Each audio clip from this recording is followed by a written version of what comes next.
The Dark Knight kept dark secrets that the legendary movie fans never figured out. Before the movie's release, rumors had circulated about horrible tragedies behind the scenes. Until now, all fans had were speculations. However, a cast member has confirmed something eerie about the horrific accidents and demise of some of the cast members. What could have happened? Stick around to find out. The Plague. Although fans have sworn to The Dark Knight and praised Christopher Nolan's version of Batman, they all agree on one thing: something was not right. Beneath the film's blockbuster success lies a shadowy tale. The fans believe that a curse plagued the movie. This happened after the demise of Heath Ledger and a crew member. There have also been whispers of a weird plague after Christian Bale and Morgan Freeman faced tragic events. Fans were in awe of the chilling performances and gripping story. There's no doubt about that. However, they couldn't shake off the feeling that there was more drama that didn't make it on screen. While the events could have been a coincidence, they are adamant that the curse is real. Are the fans right about their suspicions? Is there any truth behind the rumors? What tragic events fueled their speculations? Let's get to it. Several horrific events happened during the filming of The Dark Knight. Let's start with the man who played the legendary role of Batman. Christian Bale made headlines before the movie's release, and it wasn't an appraisal for the movie premiere. He gained the spotlight for being accused of assault by family members. He was accused of assaulting his mother and sister. The news got to the media, and everyone was shocked. They couldn't believe such weighty allegations and demanded to hear the actor's side of the story. Christian released a statement denying the claims, and the case was automatically dropped. That's not all that happened before the release of The Dark Knight. Morgan Freeman, one of the cast, also had a terrifying car crash near his Mississippi home. The BBC reported it to be a fatal crash. The actor's car left the road and flipped several times before coming to rest in a ditch. Morgan was rushed to the hospital after his rescuers found him badly injured. The event sounded like a scary scene from a horror film. Thankfully, the actor survived and made a fast recovery. Fans were relieved and thought the worst was over. What were you trying to prove? That deep down, everyone's as ugly as you. You're alone. Sadly, not everyone was fortunate enough to survive the tragic incidents. The most devastating blow came months before the movie's release. Heath, who delivered an exceptional portrayal of Joker, passed from an accidental overdose. After filming, he confined himself to his New York City apartment to try to get some rest after suffering from an illness he couldn't get rid of. According to reports, Heath mixed sleeping pills with prescription medications. It was the wrong decision, and it ended up claiming his life. The fatal mix of substances took away the young superstar and cast an eerie shadow over the film. Can you imagine the shock of the fans when news got out that a crew member also passed away? A special effects technician also passed on during the production of the film. A truck carrying a camera platform and following a stunt vehicle crashed into a tree. The driver sustained injuries. He didn't survive the tragedy. Everything that could go wrong happened before the film's premiere. It was a disaster. The producers didn't need bad media days before the movie's release, but things got out of hand. If it wasn't a lawsuit, it was an accident, or worse, a demise. These tragic events may not have been connected, but that didn't calm the fans. They still believed there was a haunting threat looming over the cast and crew that even Batman's legendary cape couldn't shield them from.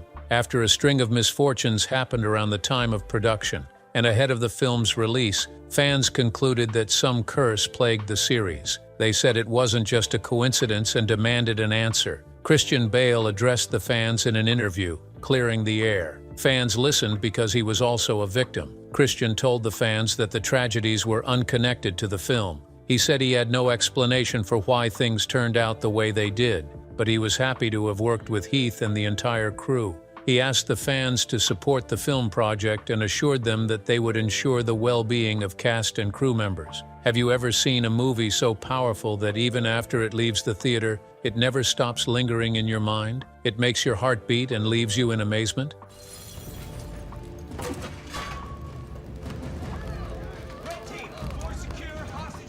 That's what The Dark Knight did to millions all over the world. However, what the fame and success of the film brought were lessons, secrets, and moments that few fans ever understood. It is not just The Dark Knight's story about Batman, but what this film demanded of its cast. The man behind the mask. What does it take to become Batman? It's not about the costume, and Christian Bale learnt this the hard way. Bale was not the best choice for Nolan when he first approached him for the role. However, Nolan saw something in his eyes, a quiet intensity, a storm ready to emerge. Bale embodied the role and gave his all. He trained for months, learning the physical demands while also preparing his mind for the tortured soul of Bruce Wayne. He studied psychology, trying to understand what it meant for a man to lose everything and be willing to fight for others. He did not just act, he played the role. Christian Bale reportedly slept very little during filming. He kept his body under control and often isolated himself to stay in character. Crew members said he was quiet, like Bruce Wayne had never left him when the cameras stopped rolling. Can you blame him? To wear that mask is to carry a burden. What many fans did not realize was the extent to which Bale struggled with the contradiction of his role. He was the hero Gotham needed, but on the other hand, he was a lonely man. Bale once said Bruce Wayne's pain always stayed with him after filming ended. He could feel emotionally exhausted from carrying so much darkness. After the movie was released, Bale became an international icon. The name Christian Bale has become synonymous with the character of Batman. He established a new standard for superheroes. His unique voice, movements, and emotional intensity all set new benchmarks for depictions of the superhero. However, success brought pressure. He was the hero on screen, but few knew what weight it was. For a long time after the Dark Knight trilogy closed, Christian held the burden of Bruce Wayne within him. He was not resentful of this weight, but he respected it. He once said that playing Batman was the role that truly taught him discipline. He wasn't just wearing the suit. It was about living up to what the suit represented. Every scene, every line, felt like a reflection of humanity's struggle between pain and purpose. When Bale left the role of The Dark Knight Rises, the fans were heartbroken. Many pleaded for him to return, but he remained firm. He thought the story had been told just as it needed to be. He said he didn't want to stretch it for fame or money, but left it where it was beautiful. This decision earned him more respect from fans. Sometimes recognizing when to step away is the hardest part of greatness. Today, Bale talks about his Batman career, both with pride and with gratitude. He knows it was a once-in-a-lifetime journey. He gave the world a real hero and became part of cinematic history. He also starred in other films, including The Fighter, American Hustle, and Vice, but The Dark Knight remains firmly in place as one of the most notable. It wasn't just a role for Bale, it was a reflection of how pain can shape strength. There's one question fans often ask: did Christian Bale ever leave Bruce Wayne's shadow? Maybe he did, but maybe somewhere in there, somewhere deep inside, a part of him will always remain under the mask, watching over Gotham, even in silence. The Joker. Let's talk about the man who stole every scene and every breath in a heartbeat, Heath Ledger. How far would you go to become someone else? How deep would you go into madness to make the world believe your reality? The answer leads to Heath. When Nolan cast him as the Joker, the world couldn't understand it. Fans questioned him. Heath Ledger as the Joker? Impossible, they said. However, Ledger was willing to prove them wrong. He locked himself in a hotel room for weeks and made the Joker from scratch. He wrote in a notebook, practiced the voice, and studied how chaos could be beautiful. He wanted the Joker to be more than just evil. He wanted him to be unpredictable, intelligent, and terrifying. Even the character's unique laugh was conceived by experimenting alone until it seemed right. It wasn't just sound, it was madness turned into music. Heath completely transformed on set. He spoke, moved, and breathed as the Joker, even when the camera was off. And I won't kill you, because you're just too much fun.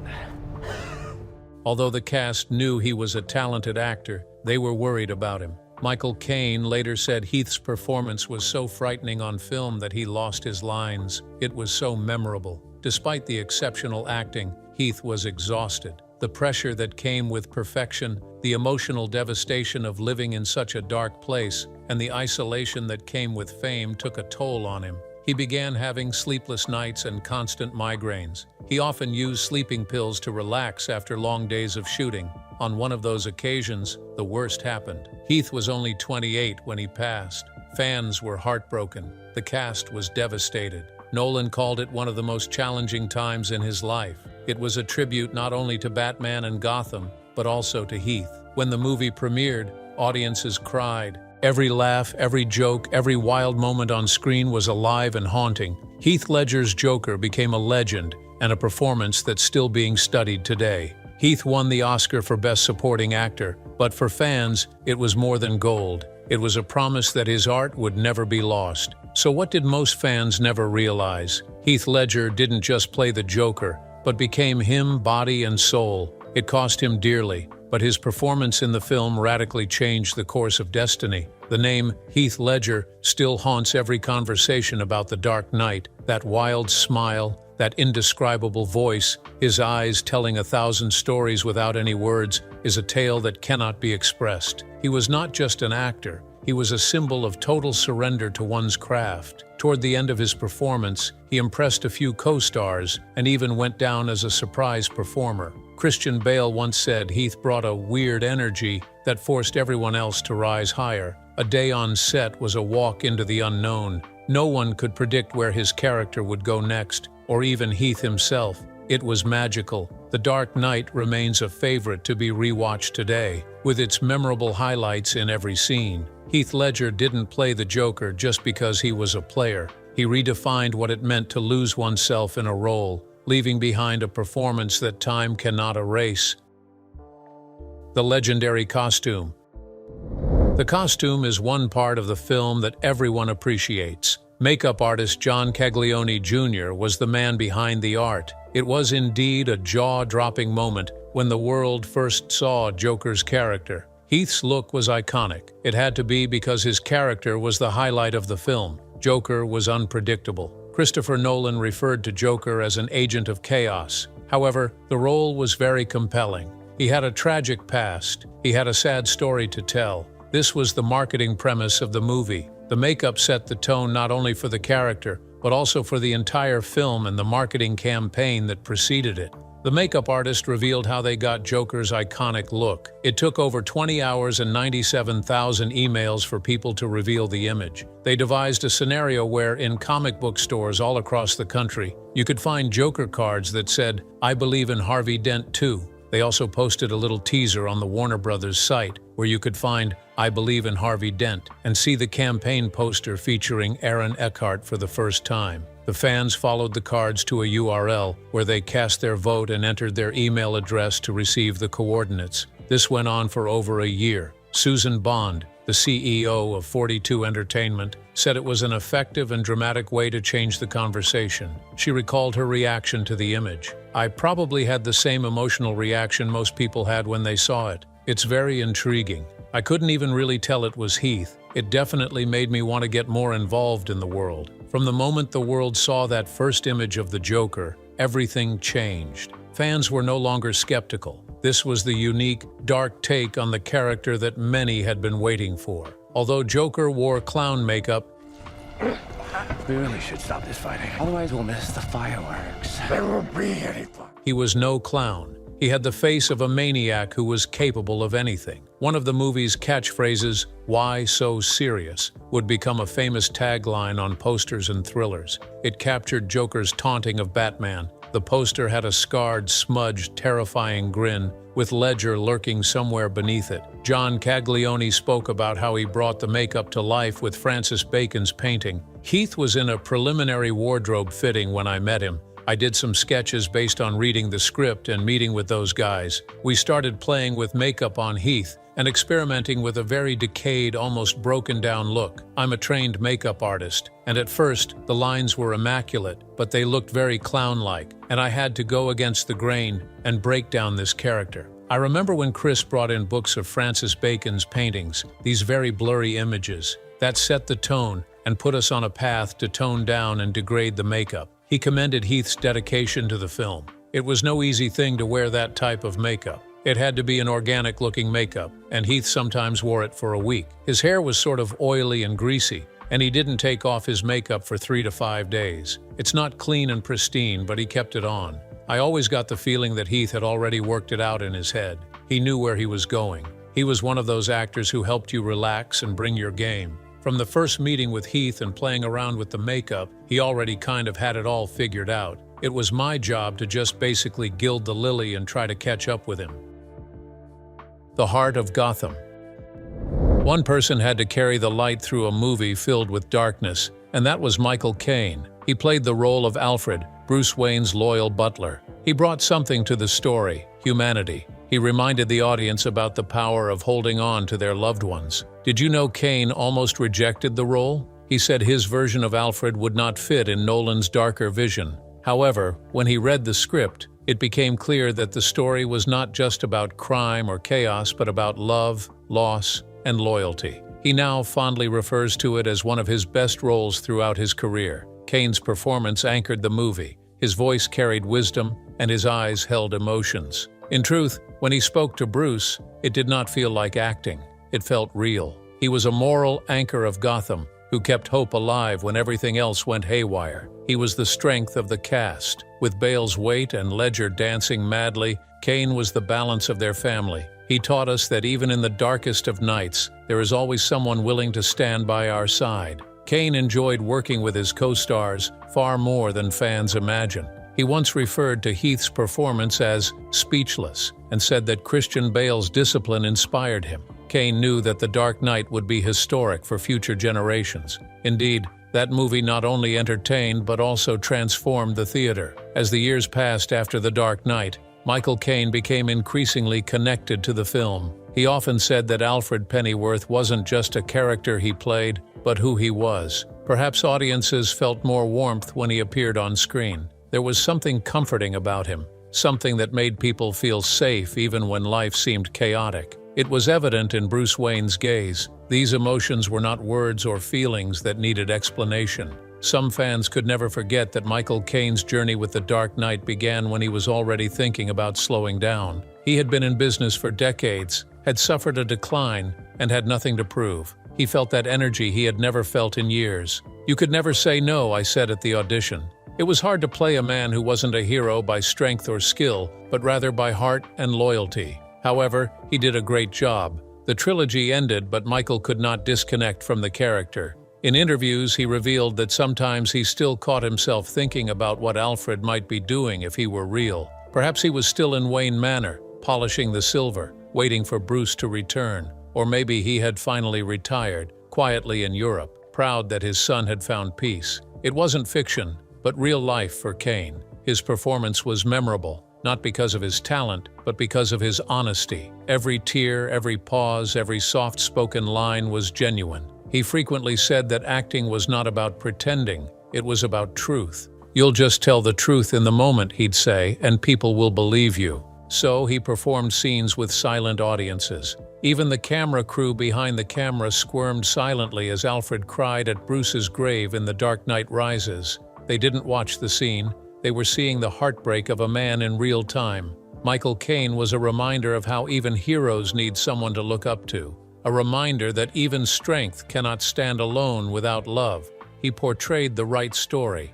Michael spoke in another interview about the experience of aging and the change in purpose. He said that Alfred reminded him that growing old does not mean losing value. It simply means becoming wise. This was the message he appealed to young people to take away.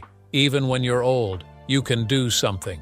He was more adept than The Dark Knight, and he lived out his last years in Hollywood. That may be why his legacy is so treasured. His role wasn't just random. He was part of something that would be treasured by generations. He turned a supporting character into the heart of one of the greatest films, and that was enough for him. He had something far more lasting, the heart of millions who knew Alfred, which was what they believed and loved about him. The doubts about the cast members. Did you know several people doubted Heath's ability to bring the role to life? They just didn't think he was the right actor for Joker. The production was divided on whether Heath should play the role of the most iconic villain of all time. While some thought he could do it, others didn't see how it would all come together. They didn't know Heath would pull it off. He wasn't the character they needed. There was a huge amount of curiosity from fans about this character. Another thing we always do when preparing a campaign is visit the message boards and read. Obviously, there are powerful fan communities around superhero properties. There was a lot of discussion, and quite frankly, the community was very divided about how Heath Ledger would portray one of the most iconic villains of all time. Sandra Bond shared in an interview, "He hadn't really done anything similar to this. All the producers had seen was Heath in other roles that were opposite Joker's character. There were many questions about whether he could play this villain. Everyone recalls the iconic Joker card at the end of the movie. It was an experiment by the production team. They wanted to see if the audience would appreciate Joker's character and costume. Sandra confirmed this. We at the company had the benefit of seeing Heath in makeup, and even the first reports off the set were just that he was absolutely just transformational. But we had to close that gap of that uncertainty in the public eye. It was a year and a half before they saw the film. So, one of the things that we did was we put a spotlight on that character from the beginning, and the filmmakers wanted to get out to the community the very first picture of Heath in the Joker makeup. Susan Bonds, the CEO of 42 Entertainment, an experimental marketing company, provided insight into the film production and release process. She revealed how she worked with the filmmakers on the viral campaign that first introduced the Joker to fans more than a year before the film's release. She said so much research went into building every character in Dark Knight. One of the first things that our chief creative Alex Liu suggested to me is to go read The Killing Joke and go read The Long Halloween and just go read some of these seminal stories that the Joker was featured in to understand his character. In 2019, John Caglione had a sit-down with Rotten Tomatoes to discuss the impact of the film and how they came about the masterpiece. The interview was by popular demand.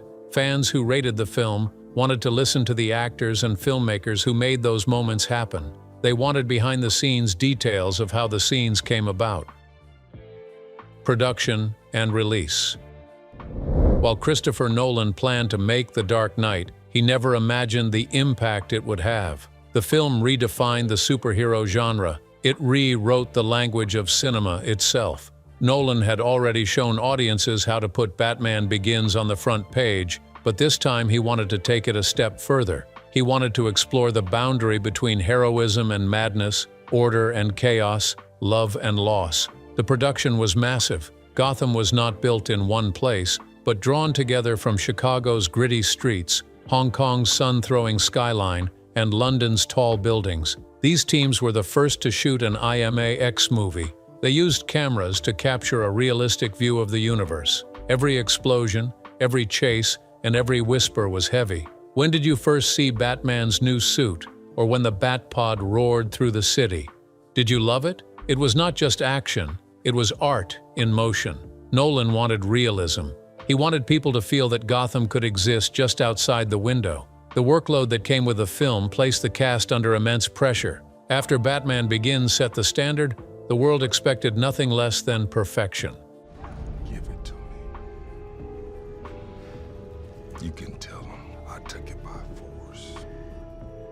Christian Bale had to fight even further. In the mind of Bruce Wayne, a traumatized man driven by a purpose, Heath Ledger had to escape into the darkness, creating a villain that was distinct from the others. And Michael Caine had to make the cold world welcoming, igniting it with emotion. When it finally came to screen, it was over the top. People stood outside theaters in the middle of the evening waiting to watch the fight between Batman and Joker. Worse. And here we go. 1.10 to 1.18. This film was nominated for more than $1 billion worldwide. Even critics called it a masterpiece. It had excellent commentaries on Rotten Tomatoes, one of the highest ratings in history, and fans couldn't stop talking about it. From the sound of Ledger's laugh to Bale's tearful eyes, to Caine's wisdom, every detail was perfect. The movie then won 2 Academy Awards, including one for Best Supporting Actor, as well as the posthumous award for Heath Ledger. His family's acceptance of the prize was the most emotional moment in Oscar history. However, they didn't know how much the movie had cost to make. His makeup artist for the film recalled his moments with Heath. He'd just ride his skateboard to set and show up. He made it look effortless. He knew exactly what was going to happen, what was going on. It was amazing to watch. I've said in other interviews that I think my obituary will read, "The guy who did the Joker makeup in The Dark Knight passed today." And thank God for Heath Ledger, who did a beautiful job, and for Chris Nolan for hiring me. Incredible, John said. Behind every beautiful scene remained an act of sacrifice, sleeplessness, and emotional exhaustion. It cost the movie's perfection, Fans celebrate his performance and legacy despite his untimely demise. His spine-chilling performance earned him a posthumous Oscar. Sadly, Heath never got to see how much impact he had made with the film and the number of fans who loved his work. The movie had a lasting impact on the superhero genre. It explored various themes and maintained a dark tone. It inspired other filmmakers to try their hand at creating something just as deep within the genre. It's hard to imagine some of the recent superhero movies with The Dark Knight as a reference. Christopher Nolan proved to comic book fans that the genre could be taken seriously, and centuries later, there have been countless superhero projects. From the moment we read the script, we realized this was a very special film. It opened up the art form, but it also validated for people who had read the comic books for generations and dreamed about these worlds. It gave them validation that these worlds did have a lot of depth. There was a lot of complexity to them.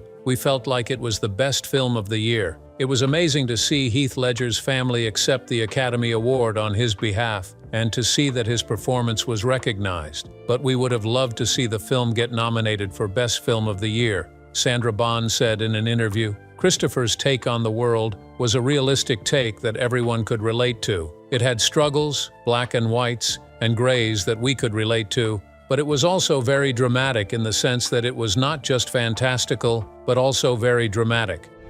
What were you trying to prove? That deep down, everyone's as ugly as you. You're alone.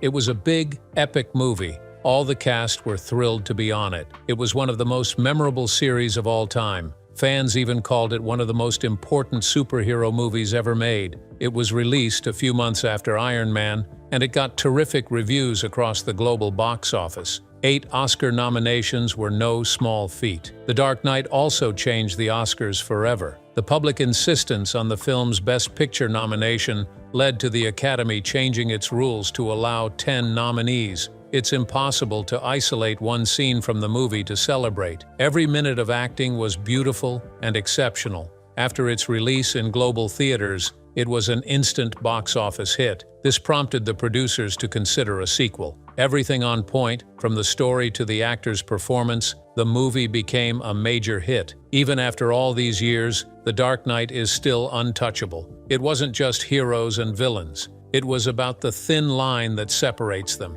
Every cast member left something authentic and memorable in that story. Christian Bale taught us that strength is often born of pain. Heath Ledger showed that art can be beautiful and destructive. Michael Caine reminded us that loyalty can even outshine the darkest shadows. So, next time you watch The Dark Knight, listen carefully. There is a heartbeat in every scene, every whisper, and every flicker of light. The heartbeat of artists who gave everything to tell a story the world would never forget. And perhaps that's what most fans never realized, that Gotham wasn't just on screen. It was real, in the hearts of those who built it. The Dark Knight's legacy extended beyond its box office numbers and the awards that lined studio shelves. It evolved into something more profound and more unique, changing the way audiences viewed superhero films forever. Before its release, comic book movies were seen as flashy entertainment, but that changed. Now, fans asked more questions after the release of the movie. What does it mean to be good? What does justice cost? These questions stayed with people long after the credits closed. The Dark Knight won the Academy Award in 2009 and received numerous awards that were widely recognized worldwide. It won 2 Oscars, one for Best Sound Editing and another for Best Supporting Actor Heath Ledger for his haunting performance of the Joker. This win was not just a victory, but a farewell, a way for the world to remember the brilliance he left behind. The praise that night was not only for him, but for all the artists who give everything for a story. The film's legacy was not measured solely by trophies. It broke the barriers of superhero storytelling and compelled Hollywood to rethink what these kinds of movies could be. The Dark Knight brought the Academy into the Best Picture category because they realized they had forgotten something. Even critics who had once dismissed comic films as lightweight began to see the art behind the capes and masks. It is still a film, but not just a film. It is a moment in history. It taught audiences that darkness and light could exist in the same story, and that sometimes heroes wear pain like armor, and that perhaps is the most outstanding award of all. What do you think of The Dark Knight? Let us know your thoughts in the comments. Thanks for watching. If you enjoyed this video, please like and subscribe to this channel. Before you go, watch the other videos on your screen.